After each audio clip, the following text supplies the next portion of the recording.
Bonjour à tous, bien-aimés. Je vous invite à partager une lecture dans Ésaïe chapitre 53, Ésaïe chapitre 53, et je lirai à partir du verset 1 dans la version du Semeur. Il nous est dit ceci: Qui a cru à notre message?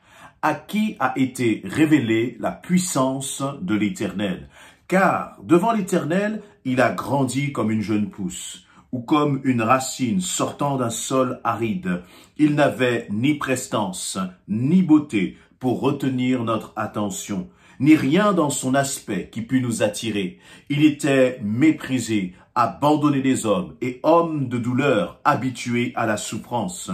Oui, il était semblable à ceux devant lesquels on détourne les yeux. Il était méprisé, et nous n'avons fait aucun cas de sa valeur. Pourtant, en vérité, c'est de nos maladies qu'il s'est chargé. Ce sont nos souffrances qu'il a prises sur lui. Alors que nous pensions que Dieu l'avait puni, frappé et humilié. Mais c'est pour nos péchés qu'il a été percé. C'est pour nos fautes qu'il a été brisé. Le châtiment qui nous donne la paix est retombé sur lui. Et c'est par ses blessures que nous sommes guéris. Verset 6, nous étions tous errants, pareils à des brebis. Chacun de nous allait par son propre chemin. L'Éternel a fait retomber sur lui les fautes de nous tous. On l'a frappé, il s'est humilié, il n'a pas dit un mot, semblable à un agneau mené à l'abattoir, tout comme la brebis muette devant ceux qui l'attendent. Il n'a pas dit un mot. Il n'a pas dit un mot. De qui nous est-il parlé là? Eh bien, je vais continuer notre lecture et passer au verset 11. Il nous est dit, mais car après avoir tant souffert, il verra la lumière et il sera comblé. Parce que beaucoup de gens le connaîtront. Mon serviteur, le juste, les déclarera justes et se chargera de leurs fautes. Voilà pourquoi je lui donnerai une part avec ces gens nombreux. Ils partageront le butin avec la multitude, car il s'est dépouillé lui-même jusqu'à la mort, et il s'est laissé compter parmi les malfaiteurs.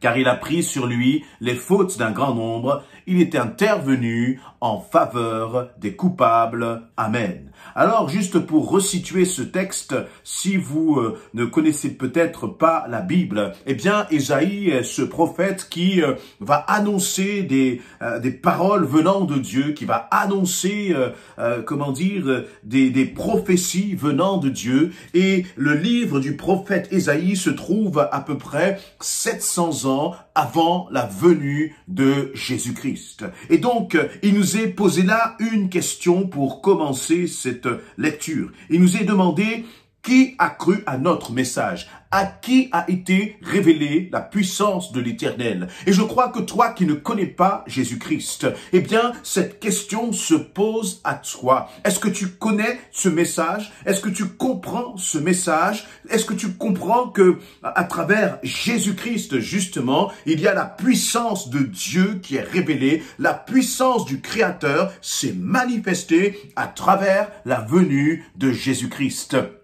Je crois que ce message ne s'adresse pas non seulement à ceux qui ne connaissent pas Jésus-Christ, mais il s'adresse réellement à tous. À toi aussi qui as donné ta vie à Jésus-Christ. À toi aussi peut-être qui désespère face à certaines situations. À toi aussi qui vois que autour de toi rien ne va. À toi qui te laisse envahir par l'angoisse, par les craintes, par les difficultés. Je crois qu'il est bon de nous rappeler cela. C'est que le message de la puissance de l'Éternel nous a été révélé à nous qui croyons en Jésus-Christ. À qui crois-tu maintenant? En qui places-tu ta confiance maintenant? Voyez, lorsque l'on regarde, eh bien, Jésus, lorsqu'il est venu, et tout ce passage le décrit, il nous est décrit comme un Jésus qui nous a dit il n'avait pas de prestance, il n'avait pas de beauté pour attirer l'attention. Alors que nous sommes dans une époque où avec les réseaux sociaux, avec toutes sortes de YouTube, de TikTok, de Instagram et compagnie, tout est sur l'apparence. Jésus, lui, n'avait aucun filtre. Nous essayons tous de paraître ce que nous ne sommes pas. Jésus, lui, est apparu et lui qui était glorieux, lui qui est descendu de son ciel de gloire, il a décidé de se dépouiller de cette gloire pour apparaître de quelle façon? Sans beauté, ni prestance. Jésus ne voulait pas que, les hommes, les femmes soient attirés par sa beauté extérieure. Il ne voulait pas que les hommes et les femmes soient attirés par des choses qu'ils voyaient juste parce que, par exemple, ils auraient été attirés par un Jésus qui serait là comme rayonnant, comme illuminant partout où il passerait. Il nous a dit qu'il est venu avec un aspect qui ne pouvait pas attirer. Voyez, pour retenir, il n'avait ni prestance, ni beauté au verset 2, pour retenir notre attention, ni rien dans son aspect qui put nous attirer. Quel changement d'époque! Là, maintenant que nous sommes dans ces années 2000, au 21e siècle, la seule chose qui compte, c'est l'apparence. Et Jésus, lui, est venu sans justement faire preuve de démonstration, de son apparence. Non seulement cela, mais il nous a dit qu'il a accepté d'être méprisé. Il a accepté d'être abandonné par les hommes. Et cela, ça fait référence notamment à lorsqu'il a été saisi dans le jardin de Gethsémani, lorsqu'on est venu pour s'emparer de lui. Est-ce qu'il s'est laissé prendre?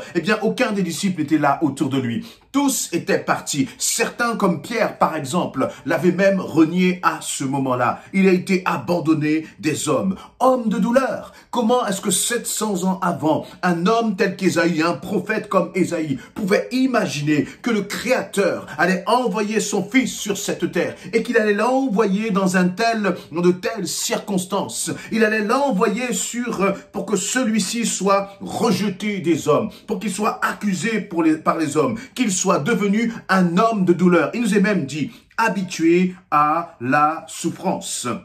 Je continue dans ce verset 3, il nous est dit de façon prophétique, c'est-à-dire 700 ans avant toujours, il était semblable à ceux devant lesquels on détourne les yeux. Oui, parce que Jésus est mort sur une croix. Mais merci Seigneur, parce que la puissance de la mort n'a pas pu le retenir et que finalement il a été ressuscité au bout de 3 jours. Au bout de ces 3 jours, à la fin lorsqu'il est mort sur cette croix, on l'a pris, on l'a mis dans un tombeau, on a roulé une pierre et on a mis des soldats devant cette pierre afin d'être certain qu'il ne puisse pas être sorti de là par qui que ce soit. Et la réalité, c'est que la pierre a été roulée par un ange. C'est que Jésus est ressuscité de ce tombeau et il est vivant. Et c'est ça la puissance de l'Éternel. C'est ça la puissance de l'Éternel. Mais avant qu'il soit ressuscité, il a fallu qu'il soit crucifié sur une croix. Et la croix, c'était réservé à ceux qui étaient maudits. C'était la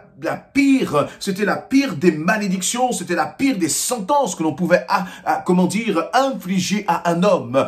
À cette époque où le peuple d'Israël était sous l'emprise, des Romains, même un Romain ne pouvait pas être crucifié sur une croix parce que c'était trop, avilissant, c'était trop abaissant, c'était trop humiliant comme mort. Mais là, il nous est dit, 700 ans avant, que c'est cette mort-là, c'est par cette mort-là qu'il allait passer à un tel point qu'on détournerait ses yeux de lui. Ma question pour toi, lorsque tu entends ce message, est-ce que toi aussi tu vas détourner tes yeux de Jésus-Christ? Est-ce que tu réalises que celui qui a été révélé, celui dont je te parle, il vient pour se révéler à ton cœur? Certains vont dire que celui qui est mort sur une croix, ce n'était pas Jésus. Certains vont dire que Dieu n'aurait jamais pu accepter que son fils meure sur une croix. Certains vont dire que quelqu'un d'autre a pris en fait sa place. La réalité, c'est que Dieu avait dit que son fils serait sur cette croix. Dieu avait dit que son fils accepterait cela. Et pourquoi est-ce qu'il l'a fait? Il nous a dit au verset 4, c'est de nos maladies que Jésus-Christ s'est chargé. Ce sont nos souffrances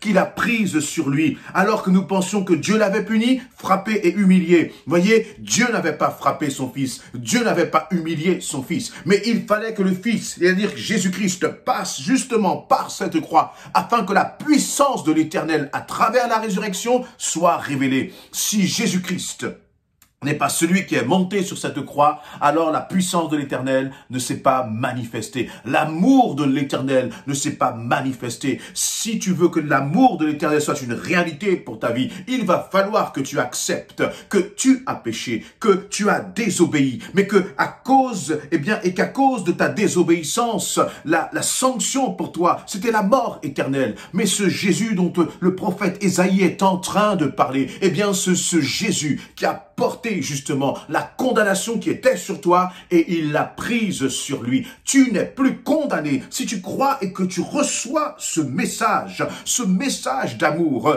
d'un Jésus tout-puissant qui est venu, qui est descendu de son ciel de gloire, qui a accepté d'être humilié, qui a accepté d'être crucifié sur le bois et qui a accepté de porter tes péchés. Comme il nous est dit là au verset 5, c'est pour nos péchés qu'il a été percé. Ses mains avaient des traces de clous justement, les clous de l'offense. C'est pour tes fautes qu'il a été brisé. Est-ce que tu l'acceptes? Parce que c'est exactement pour cela que Jésus est venu. Ce n'est pas une religion, ce n'est pas une quelconque croyance qui va nous sauver et qui nous tirera, qui nous donnera une place justement, un chemin vers l'éternité. Mais c'est simplement d'accepter ce don magnifique qui est Jésus-Christ. Mais est-ce que tu vas croire dans cette puissance révélée comme il nous est demandé au verset 1? Et je terminerai justement par ces deux versets. Ce premier verset, qui est une question sur laquelle personnellement tu dois apporter une réponse.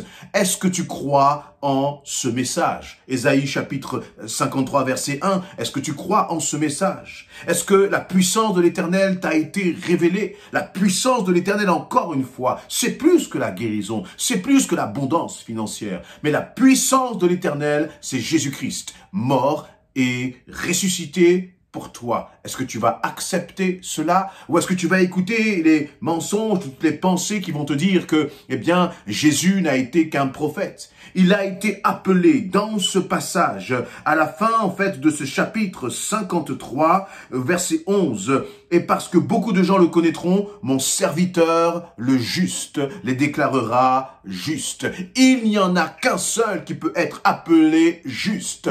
Il n'y en a qu'un seul qui peut être appelé le pur, le parfait, et qui peut déclarer les autres justes. Il n'y en a qu'un seul qui a ce pouvoir, et il s'appelle Jésus-Christ. Ce qui démontre bien que Jésus-Christ n'était pas un homme. Jésus-Christ n'était pas un simple prophète comme les autres, mais bien plus que cela, Jésus-Christ est fils de Dieu et Jésus-Christ est Dieu. Soyez encouragés et fortifiés par ces paroles et souviens-toi, mon ami, que dans ta détresse, dans ta difficulté, réalise que Jésus est passé par des moments difficiles, mais finalement, il en est sorti vainqueur. Et toi aussi, par Jésus-Christ, tu sortiras vainqueur. Amen.